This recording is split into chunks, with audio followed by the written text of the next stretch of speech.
বিনা পয়সার চায়ের স্টল আব্দুস সামাদ ওরফে সফর প্রমাণিকের। মুক্তিযুদ্ধের আগে থেকে নিজের বাড়ির সামনে এই চা স্টল চালান তিনি। বিকেল থেকে মাঝরাত পর্যন্ত যেখানে আড্ডা দেন সমাজের বিভিন্ন শ্রেণী পেশার মানুষ। এলাকার লোকজন বলছেন সফর প্রমাণিকের চায়ের দোকান রীতিমতো একটি গণমাধ্যম। এলাকার লোকজন বলেন ছায়া সংসদ আর সামাদ এই অঘোষিত স্পিকার। সিরাজগঞ্জ থেকে সংবাদদাতা তথ্য ছবিতে বিস্তারিত। বিকাল থেকে তার চায়ের আয়োজন চলে।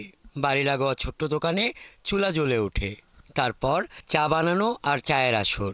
শতবর্ষী আব্দুস সামাদ ওরফে সফর প্রামাণিকের তৈরি চা বিনা পয়সায় পান করে মাঝরাত অবধি আড্ডায় মেতে ওঠে সমাজের বিভিন্ন শ্রেণীর মানুষ। এভাবেই সিরাজগঞ্জের বেলকুচি পৌরসভার খিদ্রমাটিয়া গ্রামের চা দোকান হয়ে ওঠে ছায়া সংসদ। আর সফর প্রামাণিক তার অঘোষিত স্পিকার। এলাকার সব তথ্য এখানে আছে, তাই কেউ কেউ বলেন গণমাধ্যম।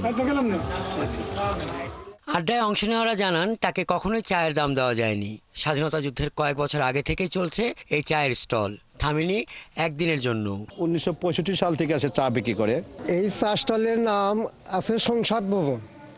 এখানে আমরা চা খাওয়ার জন্য চাটা ভালো করে, চা পাতি ভালো রাখে, এই জন্য আমরা সবাই এখানে চা খাওয়ার জন্য আসি। এটা শুধু চা খাওয়াটা মূল বিষয় না, আমাদের অনেকের মনে বিশ্বাস থাকে, দুঃখ থাকে। আমরা সারাদিন যেখানেই থাকি প্রতিদিন একবার হলেও আমরা সবাই, আমাদের গ্রামের সবাই একবার করে চায়ের দোকানে আসি। আমরা যে চা খাই আসলে সবসময় তো টাকা নিতে চায় না, আমরা জোর করে টাকা টুকা দিই, আমরা অনেক সময় দিই না। আমাদের এখানে এমএলএ ছিল মতিন সাহেব, এমপি ছিল, এমএলএ ছিল, সেও সে এখানে চা খাইতো। বণিক জীবনের সমাপ্তি শেষে সন্তানদের সম্পদ বুঝিয়ে দিয়ে দীর্ঘদিনের এই চা স্টলের সংসদই সফর প্রামাণিকের অবসর জীবনের তৃপ্তি। এই সাহানির মালিক জামাক নিয়ে গেল ভারতে,